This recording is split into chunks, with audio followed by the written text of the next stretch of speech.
Hello students, welcome to my YouTube channel Gyan Guru academy.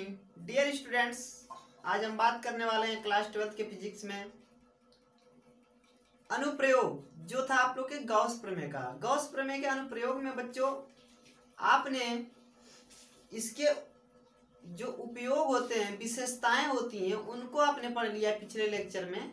और इस lecture में हम बात करने वाले हैं बच्चे उसके अनुप्रयोग के। इसके 6 अनुप्रयोग जो हैं बहुत ही इंपॉर्टेंट है आपके क्लास 12 के लिए, जो कि आपका बोर्ड एग्जाम का जो एग्जाम होने वाला है आपका, उसके लिए बोर्ड एग्जाम के लिए बहुत ही इंपॉर्टेंट है। इसी बेसिस पे न्यूमेरिकल्स, थ्योरेटिकल जो क्वेश्चंस बनते हैं, बहुत सारे क्वेश्चंस बनते हैं और नियर अबाउट हर साल ही आपके बोर्ड एग्जाम में यह प्रश्न बनता है। तो आज का जो आपका क्लास है बहुत इंपॉर्टेंट होने वाला है, आज का सेशन बहुत इंपॉर्टेंट है। तो इस वीडियो को पूरा देखिएगा ताकि आप जो आज का अनुप्रयोग में आप लोग को बताने वाला हूँ अच्छी तरह से समझ सकें, क्योंकि आपके एग्जाम ऑफ पॉइंट से बहुत ही इंपॉर्टेंट है। तो आइए शुरू करते हैं आज का पॉइंट बच्चों। आज का पॉइंट है हमारा अनंत लंबाई के आवेशित तार के निकट विद्युत क्षेत्र की तीव्रता। अनंत लंबाई किसकी बात कर रहा है बच्चों? अनंत लंबाई, ठीक है।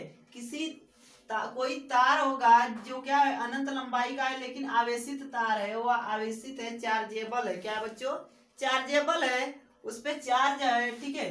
के निकट विद्युत क्षेत्र की तीव्रता, उसके निकट किसी बिंदु को, उसी आवेशित तार के निकट किसी बिंदु को मान लेंगे और उसी की क्या करनी है, हमें विद्युत क्षेत्र की तीव्रता ज्ञात करनी है। तो आइए मानते हैं, ठीक है। सबसे पहले मान लीजिए कि यहाँ पे क्या है बच्चों, अनंत लंबाई का कोई आवेशित तार है, ठीक है। यहाँ पे हमने कोई अनंत लंबाई का एक तार ले लिया, ठीक है। ये है आप लोग का अनंत लंबाई का तार। अब इस तार में क्या है बच्चों कि इसको बताया जा रहा है कि आवेशित है। तो आवेशित यानी कि चार्जेबल है, तो यहाँ पे हम मान लेते हैं कि प्लस आवेश है। यहाँ पे क्या है, हर तरफ प्लस आवेश यहाँ पे बिखरा हुआ है इस तरह से, ठीक है। ये अनंत लंबाई का है, यानी कि इसकी लंबाई अनंत तक इधर भी हो सकती है और इसकी अनंत तक इधर भी हो सकती है। तो इस तरह से आप इसे बता सकते हो, ठीक है। अब क्या कर सकते हैं बच्चों, अनंत लंबाई के आवेशित तार के निकट विद्युत क्षेत्र की तीव्रता, ठीक है। माना तार पे जो कुल आवेश है वह Q है। इस तार पे जो आवेश है वो क्या है, Q है। तो हम यहाँ से इसको लिखना शुरू करेंगे। माना तार पर आवेश, माना तार पर आवेश बराबर Q, ठीक है। और बच्चों यहाँ पे जब आवेश Q है तो इस तार की कुछ लंबाई भी है। इस तार की लंबाई को मान लेते हैं L है। तार की लंबाई क्या है, L है, ठीक है। तो माना तार की लंबाई, किसकी लंबाई बच्चों, तार की लंबाई बराबर L। माना तार की लंबाई कितनी है बच्चों, L है, ठीक है। माना तार की लंबाई। अब एक पॉइंट आप लोग ध्यान दीजिए कि ये क्या है, ये क्या है, एक लंबाई वाला तार है। तो मैंने आप लोग को रेखीय आवेश वितरण बताया था, याद होगा। सतत आवेश वितरण में रेखीय आवेश घनत्व बताया था। तो रेखीय आवेश घनत्व क्या होता था, वो चीज आप लोग अच्छी तरह से अब ध्यान दीजिए कि रेखीय आवेश घनत्व का फार्मूला क्या होता है, ठीक है। रेखीय आवेश घनत्व का फार्मूला क्या होता है बच्चों, अब आप लोग बताइए। हमने इसको पिछले लेक्चर में आप लोग को पढ़ा दिया है। रेखीय आवेश घनत्व का फार्मूला क्या होता है, ठीक है। तो क्या होगा बच्चों बताइए। माना तार का रेखीय, माना तार का रेखीय आवेश घनत्व, माना तार का रेखीय आवेश घनत्व। बच्चों ये तार का रेखीय आवेश घनत्व है, तो हमने इसको किससे डिनोट किया था, ठीक है, लेमडा से। लेमडा बराबर क्या था, इस तार पे टोटल इसका क्या है बच्चों, जो चार्ज है, ठीक है। तो Q और बाई इसकी टोटल लंबाई, तार की पूरी लंबाई इसी के अनुपात का था। तो हो गया तार का रेखीय आवेश घनत्व। प्यारे बच्चों, इससे कुछ दूरी पर कह रहा है तार के निकट विद्युत क्षेत्र की तीव्रता ज्ञात कीजिए। तो इससे कुछ दूरी पे हम क्या करते हैं कि एक बिंदु P ले लेते हैं, ठीक है, बिंदु P। तो इसको अगर हम यहाँ से यहाँ तक मिलाएं बच्चों, तो P बिंदु और यहाँ के बीच की कुछ दूरी मान लीजिए कि ये क्या है, दूरी R है। P बिंदु से यहाँ तक की दूरी क्या है बच्चों, R है। अब इस P बिंदु पे क्या करते हैं, हम कल्पना कर लेते हैं किसी, तो यहाँ पे जब मान लीजिए कि यहाँ पे क्या है बच्चों, P बिंदु पे ठीक है, कोई बेलन है, जो हम कल्पना कर रहे हैं, मान लीजिए कोई बेलन है, ठीक है, क्या बच्चों, बेलन है, तो कुछ बेलन ऐसा ही बनेगा आप लोग का,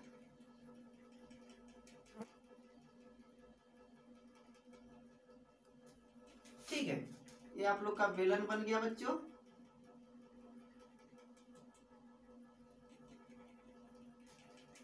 और उसी तरह से हम यहाँ पे कल्पना कर लें, ठीक है, इस तरफ भी एक ही आप लोग का ये बना, ये भी आप लोग का इस तरह से, अब इनको आप यहाँ से मिला लो। किसी बेलन की जब आप कल्पना कर लिए बच्चे, ठीक है, यहाँ पे मान लीजिए कि आपका P बिंदु है। अब यहाँ पे जब आप कल्पना किए तो इसका पृष्ठ कुछ है, ठीक है, पृष्ठ। अब देखिए किसी भी बेलन के पृष्ठ कितने होते हैं पहले ये समझिए आप, ठीक है, ये हमारे पास मान लीजिए कि कोई एक बेलन है, तो इसका एक पृष्ठ ये हुआ, उसी तरह से इसका दूसरा पृष्ठ मान लीजिए इधर का, और एक पृष्ठ जो हो रहा है इसका, ये पूरा इसके ऊपर का पृष्ठ बच्चों, तो 3 हो रहे हैं पृष्ठ। तो ये वाला पृष्ठ इसका मान लीजिए कि S1A है, क्या है, S1, ठीक है, और ये दूसरा पृष्ठ, ठीक है, इसके बगल वाला मान लीजिए कि ये क्या है, S2, और ये वाला पृष्ठ बच्चों जो इसके ऊपर का ये पृष्ठ है, इसके ऊपर वाला ये पृष्ठ, ठीक है, जो पृष्ठ का आपका क्षेत्रफल है ये है आप लोग का क्या है, S3। ये आपने 3 पृष्ठ ले लिया, ठीक है, कौन कौन सा पृष्ठ लिया है आपने बच्चों, S1, S2, S3, ठीक है, कौन कौन सा पृष्ठ लिया है, S1, S2, S3। अब बात करते हैं बच्चों इस पे, मान लीजिए कि आपने कोई क्या कर लिया, एक छोटे से काल्पनिक पृष्ठ ले लिया, यहाँ पे एक छोटा सा कोई काल्पनिक पृष्ठ ले लिया, ठीक है, तो जो इसका क्षेत्रफल होगा वो क्या होगा, DS1। उसी तरह से मान लीजिए मैं यहाँ पे एक काल्पनिक पृष्ठ ले रहा हूँ, यहाँ पे S2 लिख देता हूँ। यहाँ पे अगर एक काल्पनिक पृष्ठ लोगे तो जो इसका क्षेत्रफल होगा वो क्या हो जाएगा बच्चों, DS2, ठीक है, क्या हो जाएगा, DS2। सबसे पहले इसकी रेखाओं को समझ जाइए, जब ये प्लस है तो इसकी रेखाएं कुछ इस तरह से चलेंगी, यहाँ से इस तरह से, इधर इस तरह से। जब प्लस है बच्चों तो इनकी रेखाएं एक दूसरे से दूर जाने की कोशिश करेंगी, प्लस प्लस की, ठीक है, क्योंकि यहाँ पे जो बल लगेगा वहां पे रिपल्सन लगेगा, ठीक है, तो यहाँ पे एक दूसरे से दूर जाने की कोशिश करेंगी, क्लियर है। तब यहाँ पे एक चीज ध्यान दीजिए, ये जो आप लोग का DS1 है, जो छोटा सा है, इसका जो पृष्ठ है बच्चों, ठीक है, ये छोटा जो हमने पृष्ठ लिया, मान लीजिए ये वाला पृष्ठ है आपका, तो इस पे जो रेखा निकलेगी सीधे इसके लंबवत निकलेगी इस तरह से आपके तरफ, ठीक है, तो इसको आप क्या करोगे, इसकी रेखा कुछ ऐसी है, और यहाँ पे जो इसकी रेखा है, जो विद्युत क्षेत्र है, इसकी तीव्रता ऐसी है। तो इनके बीच जो कोण बन रहा है बच्चों, ये कोण ध्यान से देखिए, ये कोण कितने अंश का बन रहा है, एक कोण आपका बन रहा है 90 डिग्री का, ये तो है आपका E, और ये आपका है DS1, ठीक है, ये E और ये आपका क्या है, DS1 है। उसी तरह से यहाँ भी बच्चों इसके लंबवत, अगर मान लीजिए कि आपका दूसरा पृष्ठ ये है, क्या है, ये आपका दूसरा पृष्ठ है, ठीक है, तो यहाँ पे इसके लंबवत निकलेगी, जब ये इसके लंबवत निकलेगी इस तरह से, और एक इसके विद्युत क्षेत्र की तीव्रता इस तरह से, तो इनके बीच भी जो है कोण बन रहा है बच्चों, ये कितने अंश का बन रहा है, ये बन रहा है 90 डिग्री का। एक कोण भी आपका कितने डिग्री का बना, 90 डिग्री का बना। अब बात आती है किसकी, इसकी, इस वाले पृष्ठ की। यहाँ पे भी एक पृष्ठ की कल्पना कर लीजिए, मान लीजिए कि ये पृष्ठ आपका ये वाला है, ठीक है, क्या है, इसको नाम आपने क्या दिया बच्चों, DS3, ठीक है, क्या नाम दिया, DS3, ये है आप लोग का, ठीक है, तो यहाँ पे भी वही चीज होगी, ठीक है, उसी तरह से बल लगेंगे। तो डियर स्टूडेंट्स, अब हम इस पे जो क्या करेंगे, अब हम निकालेंगे DS1 पर जो क्षेत्र की तीव्रता है,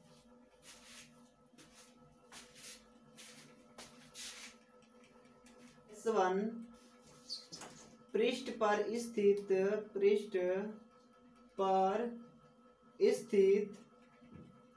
S1 पृष्ठ पे क्या स्थित है बच्चों, DS1 ना, S1 पृष्ठ पर स्थित क्या स्थित है, S1 पृष्ठ पर DS1, ठीक है, S1 से गुजरने वाला फ्लक्स, इनसे जो गुजरने वाला फ्लक्स होगा बच्चों, क्या होगा, ये चीज निकालना हमें। S1 पृष्ठ पर स्थित DS1 से गुजरने वाला फ्लक्स DS1 से गुजरने वाला फ्लक्स क्या होगा बच्चों, ठीक है। तो डी फाई बराबर EDS क्या हो जाएगा, यहाँ पे आप लोग का जो फ्लक्स है वो क्या हो जाएगा, D∅1 बराबर ES1। E और S1 दोनों ही आपके क्या है बच्चों, ठीक है, वेक्टर अदिश राशि है, सॉरी सदिश राशि है, तो यहाँ पे हम लगाएंगे इनका चिन्ह सदिश राशि का। ये तो हम यहाँ पे सिर्फ एक बिंदु पे ले रहे थे, एक छोटे से पृष्ठ पे, लेकिन अगर संपूर्ण पृष्ठ पे निकालना होगा तो हम संपूर्ण पृष्ठ पे निकालने के लिए आप लोग को एक आसान नियम बताए थे बच्चों। क्या नियम था आप लोग का, वह नियम था आप लोग का क्या, याद होगा अच्छी तरह से, इंटीग्रेशन। क्या था, इंटीग्रेशन। हम दोनों का इंटीग्रेशन कर लेंगे बच्चों, तो इंटीग्रेशन करेंगे तो integration of D∅1 equal to integration of E vector S1। हमने इन दोनों का इंटीग्रेशन कर लिया बच्चों। जब इंटीग्रेशन किए आप, ठीक है, तो संपूर्ण पृष्ठ का क्षेत्र, ठीक है, क्या विद्युत फ्लक्स बराबर क्या आ रहा है, ES। और ES के बीच में एक कोण भी बन रहा है, उनको भी हम लिखेंगे। कितने अंश का कोण बन रहा है वो कितने अंश का कोण बन रहा है बच्चों, वह कोण बन रहा है 90 डिग्री का। कितने अंश का बन रहा है, 90 डिग्री का। तो उसे भी लिख लें,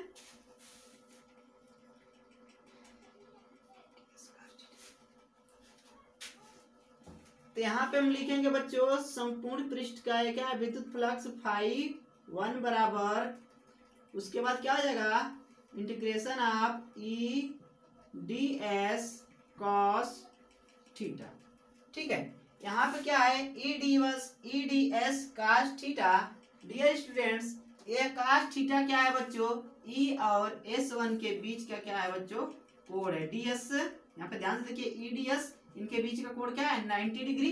तो हम ये लिख सकते हैं ED cos थीटा। तो यहाँ पे जब ED cos थीटा आप लिखोगे तो फिर मान कितना आएगा, पहले बताइए। यहाँ पे cos थीटा का मान क्या है, थीटा बराबर 90 डिग्री, और cos 90, यहाँ पे देखिए थीटा बराबर कितने डिग्री, 90 डिग्री। ठीक है, थीटा बराबर 90 डिग्री।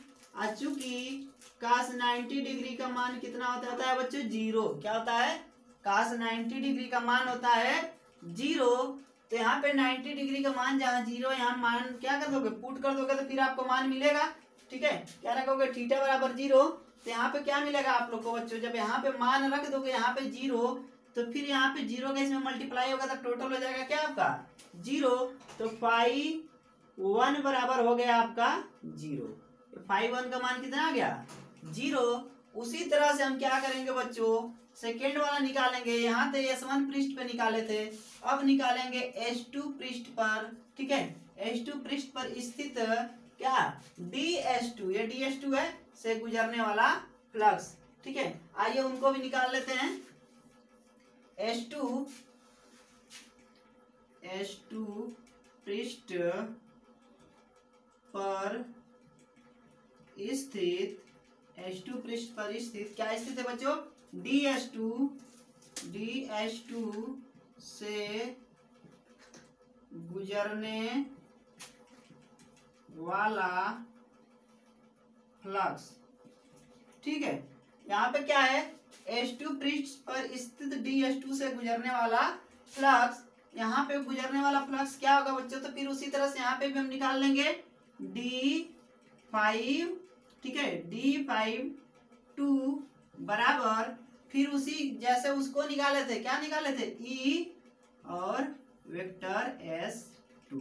ठीक है, S2 यहाँ पे इनका भी क्या हो जाएगा, सदिश राशि है। तो बच्चों यहाँ पे क्या करेंगे, दोनों का, अभी तो हमने सिर्फ एक पृष्ठ पे निकाला, संपूर्ण पृष्ठ पे जब हम इसके निकालेंगे, इस संपूर्ण पृष्ठ पे जब हम निकालेंगे, अब हम इसके संपूर्ण पृष्ठ पर निकालेंगे बच्चों, तो क्या करेंगे, D, ठीक है, यहाँ पे क्या करेंगे, इनका हम इंटीग्रेशन करेंगे। जब आप इसका इंटीग्रेशन करोगे तो integration of D∅2 equal to integration of E vector S2, इसका भी वेक्टर।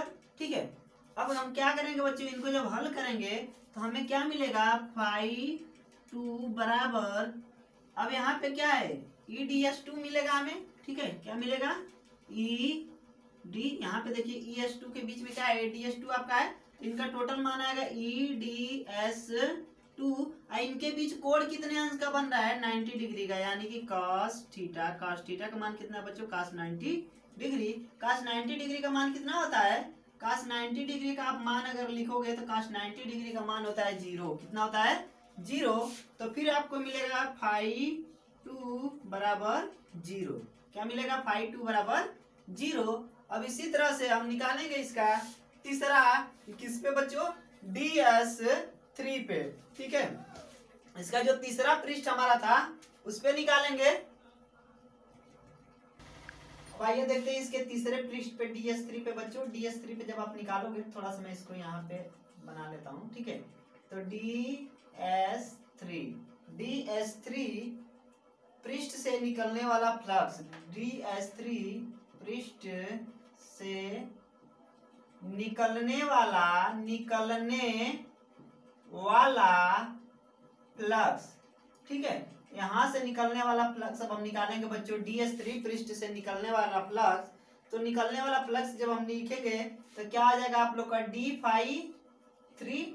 ठीक है, d∅3 इक्वल टू फिर क्या आ जाएगा बच्चों E, और उसके बाद ठीक है यहाँ पे क्या आ जाएगा ES3, दोनों ही आपका सदिश। यहाँ पे E इसलिए बच्चों की जो इसकी दिशा होगी सीधे यही निकलेगी। ठीक है, इस तरह से निकलेगी। इसकी जो क्या है विद्युत क्षेत्र की तीव्रता, और यही पॉइंट आपका क्या है, ये आपकी दिशा भी है क्योंकि ये प्लस है आपका, तो यहाँ पे प्लस की वजह से इसी एक ही दिशा पे दोनों निकलेंगे। यहाँ पे जो कोण बनेगा वो यहाँ पे देखिए दोनों कोण एक ही बिंदु पे निकलने, अर्थात उनके बीच जो झुकाव है 0 का है। तो यहाँ पे इनके बीच जो कोण बनेगा 0 अंश का कोण बनेगा। कौन सा बनेगा बच्चों 0 अंश का कोण बनेगा, cos 0। ठीक है, यहाँ पे 0 अंश का कोण बनेगा। तो आप लोग एक चीज यहाँ पे ध्यान दीजिए कि cos 0 का मान कितना होता है, cos 0 अंश का मान कितना होता है 1 होता है। cos 0 अंश का मान 1 होता है। तो फिर जब हम इनके संपूर्ण पृष्ठ पर निकालेंगे, इसके संपूर्ण पृष्ठ पे जब आप निकालोगे तो संपूर्ण पृष्ठ के लिए हमें इसका क्या करना पड़ेगा इंटीग्रेशन। तो d∅3, उसके बाद क्या होगा इंटीग्रेशन आप ES3। यहाँ पे दोनों क्या है सदिश हैं, तो इस तरह से हम इनको कर लेंगे। ठीक है, वेक्टर दिखा देंगे ताकि ये सदिश हमें पता चले। तो यहाँ पे टोटल जब हम निकालेंगे φ3 बराबर क्या मिलेगा बच्चों हमें। ठीक है, इंटीग्रेशन ऑफ EDS3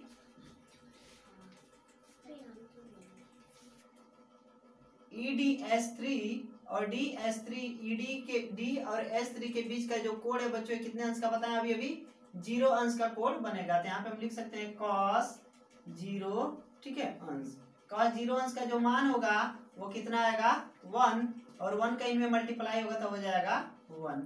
तो हम यहाँ पे लिख सकते हैं बच्चों φ3 बराबर EDS3, इतना आप लोग लिख सकते हो EDS3।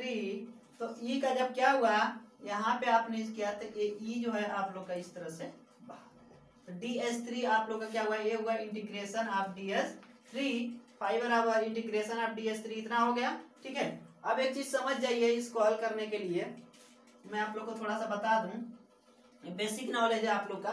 ठीक है, जो बेलन के वक्र पृष्ठ का क्षेत्रफल होता है वो कितना होता है, यहाँ पे मैं इसको लिख दूं बेलन के वक्र पृष्ठ का क्षेत्रफल, बेलन के वक्र पृष्ठ का क्षेत्रफल कितना होता है बच्चों 2πr_l, कितना होता है 2πr_l। बेलन के वक्र पृष्ठ का क्षेत्रफल होता है 2πr_l, क्लियर है। ठीक है, तो यहाँ पे हम उनका क्षेत्रफल रख लेंगे।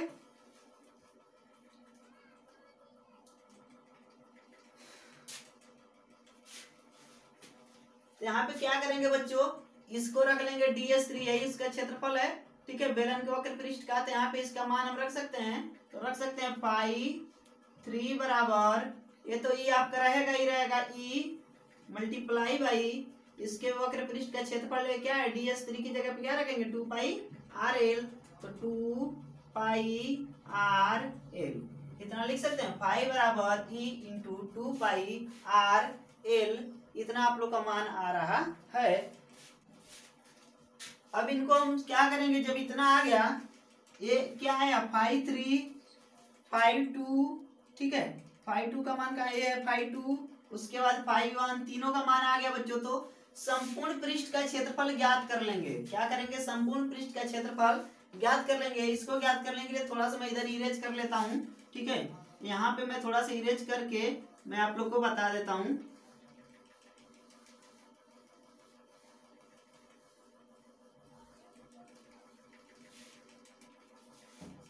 अब क्या करेंगे बच्चों? संपूर्ण बेलन से निकलने वाला फ्लक्स, संपूर्ण बेलन से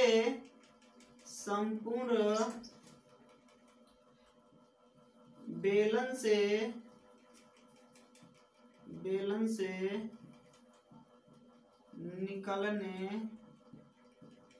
वाला फ्लक्स,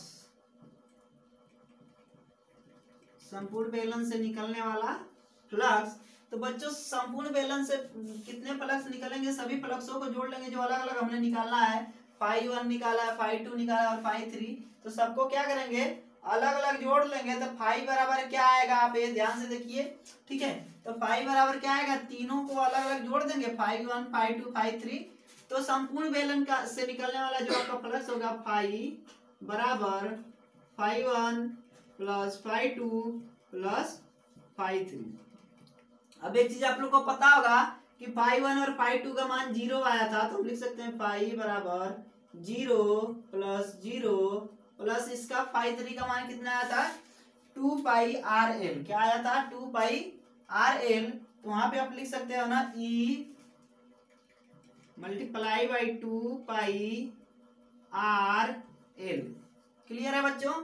ई तो फाई बराबर आपको कितना मिल रहा है? ध्यान से देखिए, 0 0 को जोड़ो तो 0 ही होगा 0 में, तो यानी फाई बराबर आपको मिल गया बच्चों 2 पाई आर एल।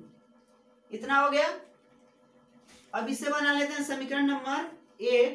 गॉस प्रमेय से हमने कुछ पढ़ रखा था बच्चों, देखते हैं गॉस प्रमेय से हमने क्या पढ़ा था। गॉस प्रमेय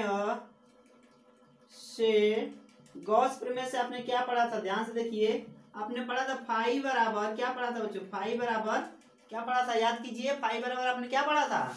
ध्यान से देखिए, आपने फाई बराबर क्या पढ़ा था? गॉस प्रमेय। याद कीजिए गॉस प्रमेय, ठीक है। बताइए क्या होगा? फाई बराबर आपने क्या पढ़ा था? फाई बराबर क्यू अपान एप्सिलॉन नॉट। क्या पढ़ा था? Q upon epsilon not. तो बच्चों ये जो क्यू अपान एप्सिलॉन नॉट है, तो इस क्यू का मान है, ठीक है। यहाँ से ध्यान देखिए, दोनों क्या है? क्यू का मान है। तो क्यू का एक पक्ष बराबर है तो दूसरा पक्ष भी आपस में क्या हो जाएंगे? बराबर हो जाएंगे। जब एक पक्ष बराबर है तो दूसरा पक्ष भी आपस में क्या होगा बच्चों? बराबर होगा। यदि दोनों के, ठीक है, के दिए गए पक्ष क्या हैं? बराबर हैं। दोनों के दिए गए पक्ष बराबर हैं, तो ये भी पक्ष आपस में बराबर होंगे। तो हम लिख सकते हैं, क्या लिख सकते हैं? क्यू अपान एप्सिलॉन नॉट बराबर 2 पाई आर एल। कितना लिख सकते हो? 2 पाई आर एल। और ई भी तो था यहाँ पे, ई देखिए यहाँ पे भी छूटा हुआ है ई, ठीक है। और यहाँ पे भी आप लोग का क्या है? तो बच्चों इतना हो गया आप लोग का, ठीक है। क्या हो गया कि क्यू अपान एप्सिलॉन नॉट बराबर e multiply by 2 pi r l. इतना हो गया। जब आपने इतना लिख लिया तो फिर आपको क्या करना है बच्चों? ई की इसमें वैल्यू निकाल लेनी है। ई की वैल्यू निकालोगे तो क्या मिलेगा आपको? बताइए ध्यान से, इसमें ध्यान से देख के बताइए।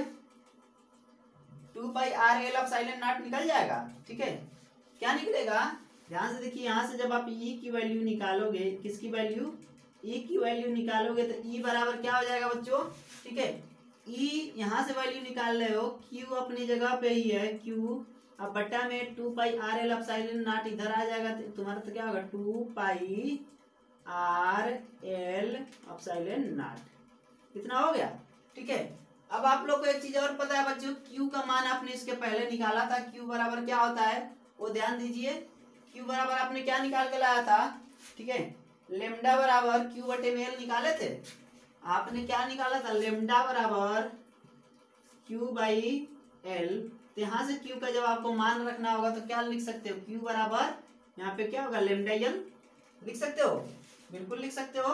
तो यहाँ पे इसका मान रख दीजिए बच्चों, इसका मान, ठीक है। यहाँ पे जब क्यू का मान निकालोगे तो लेमडा एल हो जाएगा, लेमडा एल। तो यहाँ पे लिख सकते हैं आप क्यू की जगह पे लेमडा एल बटा में 2 pi r L epsilon not. यहाँ से एल से एल क्या हो जाएगा, कैंसल हो जाएगा। तो हमें ई बराबर क्या मिलेगा बच्चों, ई बराबर मिलेगा, क्या मिल जाएगा, ये क्या बचा यहाँ पे, लेमडा बटा में 2 पाई आर एप्सिलॉन नॉट। ये हमें यहाँ पे इसका मान मिल गया, ई बराबर लेमडा बटे में 2 pi are epsilon not. Clear है, ठीक है। यहाँ पे आपने क्या निकाल दिया बच्चों, ई बराबर लेमडा बटे में 2 पाई आर एप्सिलॉन नॉट। या इसके जगह पे आप इसे इस तरह से भी लिख सकते हो, ठीक है। क्या लिख सकते हो बच्चों, ई बराबर, या थोड़ी सी मैं यहाँ लिख देता हूँ, ई बराबर क्या लिख सकते हो, लेमडा बटे में कितना कितना दिया है उसको दोनों को अलग अलग 2 पाई आर और एप्सिलॉन नॉट को अलग अलग कर सकते हो, ठीक है। क्या कर सकते हो, 2 पाई आर और एप्सिलॉन नॉट को अलग, 1/2 पाई एप्सिलॉन नॉट। यहाँ पे क्या कर सकते हो बच्चों, 1/2 पाई एप्सिलॉन नॉट, ठीक है। तो लिख लीजिए 1/2 पाई एप्सिलॉन नॉट क्यू बटा में क्या बचा है बच्चों, आर, सॉरी क्यू नहीं है, लेमडा है ना, लेमडा बटे में आर। ये हो गया आप लोग का 2। तो ये है आपका फार्मूला। तो आपने यहाँ से पूरी तरह से हल कर लिया। अनंत लंबाई के आवेशित तार के निकट विद्युत क्षेत्र की तीव्रता। अगला जो अनुप्रयोग होगा बच्चों, इसका हम नेक्स्ट चैप्टर में पढ़ेंगे, मतलब नेक्स्ट क्लास में पढ़ेंगे। तब तक के लिए धन्यवाद। चलिए मिलते हैं अगले क्लास में।